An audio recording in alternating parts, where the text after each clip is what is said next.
안녕하세요. 장기 투자, 가치 투자에 관한 마인드셋을 공유하는 희망 고문관입니다. 오늘은 장기 투자자가 시장을 어떻게 바라보아야 하는지에 대해 이야기해 보겠습니다. 얼마 전 어떤 유튜버가 자신의 투자 사례를 이야기한 영상을 본 적이 있는데요. 그는 나스닥에 3억을 투자했지만 단기 폭락을 맞아 손 쓸 새도 없이 평가 금액이 1억 9천으로 줄었다고 했습니다. 순식간에 1억 1천만 원의 손실 금액이 발생한 것이죠. 그런데 그는 마지막 필살기라며 저점을 잡아 현금 5천만 원을 2에서 3개월 동안 매수해서 물타기를 하겠다고 했습니다. 그는 그런 전략으로 자신은 여러 번 위기를 넘겼다고도 했죠. 그런데 의문이 들었습니다. 저점은 시간이 지나서야 확인 가능한 것인데 과연 저점을 잡기가 가능할까? 5천만 원을 2에서 3개월 분할 매수하는 것은 시간적으로도 충분한 것인지 맞지 않아 보였죠. 사실 저점에 들어가서 주가 회복을 기대한다는 것은 말로는 쉽지만 그 누구도 할 수 없는 영역입니다. 주식을 매수하거나 매도할 때 우리는 무엇을 참고할까요? 금리인가요? 업황인가요? 아니면 뉴스나 경제 상황인가요? 우리 대부분은 각자 자신만의 기준으로 주식을 매매한다고 생각합니다. 하지만 우리의 투자에 가장 큰 영향을 끼치는 것은 전문가들의 분석 내용이 아닐까요? 아니라고 생각되지만 사실 우리는 누군가의 말에 따라 움직이고 있는 것입니다.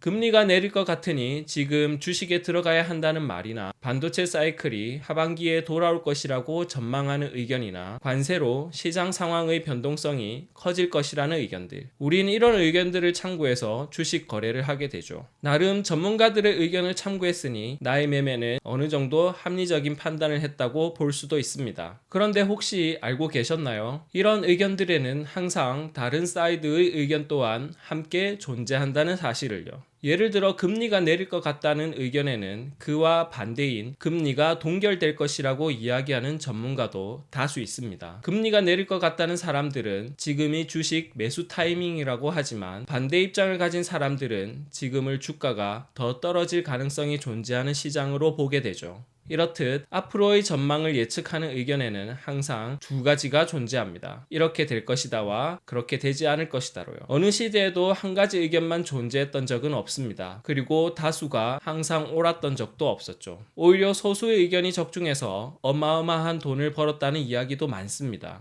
그렇다면 장기 투자, 가치 투자자인 우리는 어떻게 투자해야 할까요? 무엇을 보고 투자하고 누구의 말을 들어야 할까요? 사실 이에 대한 답은 의외로 심플합니다. 지금부터 그 해답을 알려드리겠습니다. 우리가 장기 투자를 결심했다면 현재의 시장 상황은 전혀 중요하지 않습니다. 뉴스나 애널리스트, 전문가와 같은 사람들이 분석하는 시황이나 예측도 중요하지 않습니다. 그들의 분석은 현재 또는 단기적 미래에 관한 것이지 10년 뒤나 20년 뒤를 예측하는 것이 아니기 때문이죠. 우리와 같은 장기 투자자들은 10년 뒤나 20년 뒤를 바라보고 투자해야 하는데 그 누구도 10년 뒤, 20년 뒤를 예측하는 전문가는 없습니다. 왜 그럴까요? 그건 너무 당연하기 때문입니다. 자본주의가 존재하고 미국이라는 나라가 존재하는 한 주가나 전체 지수가 지금보다는 더 높을 것이 당연하기 때문이죠. 그래서 시장의 상황에 대처하는 것은 장기 투자자에게는 의미 없는 행동일 뿐입니다. 특히 우리가 경계해야 할 건 주변의 여러 잡음에 흔들려서 지금 당장 장을 빠져나와야 하는지, 요즘 매수하기 좋은 주식은 어떤 것이 있는지와 같이 자신의 투자 철학과 포트폴리오를 망가뜨리는 것입니다. 그렇기 때문에 주변의 말을 곧이곧대로 들을 필요가 없는 것이죠. 관심을 가지는 정도로만 들어도 충분합니다. 그리고 유튜브에서 종목 추천이니 이 주식 얼마 간다고 하는 사람들의 말도 조심해야 합니다. 주가가 오를 때는 자기 말이 맞았다며 마치 다 알고 있는 것처럼 이야기하다가 주가가 좋지 않을 때는 언제 그랬냐는 듯이 자취를 감추어 버리죠.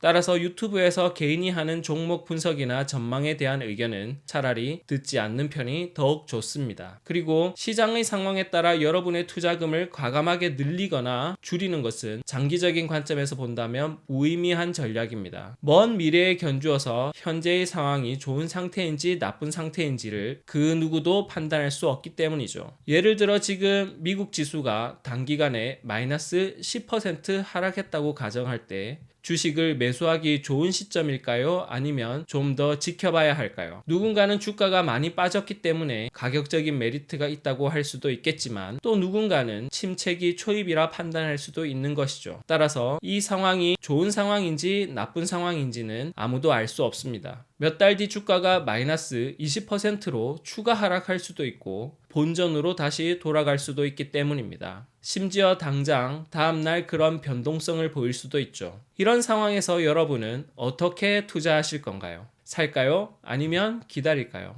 사실 살까 말까를 고민하는 것 자체가 장기 투자자에게는 맞지 않습니다. 처음 소개해드린 사례에서처럼 저점에 들어가서 주가 회복을 기대한다는 것은 말로는 쉽지만 그 누구도 할 수 없는 영역입니다. 이렇게 우리가 시장의 파도에 대응하려는 것은 주식시장에 맞서 싸워 이기겠다는 무모함입니다. 우리는 시장의 파도에 맞서거나 대응하려 할 필요가 없습니다. 그저 시장의 기본 속성인 파도를 있는 그대로 받아들이고 나의 항로를 가면 되는 것입니다. 그럼 오늘도 계획대로 투자하시기 바랍니다.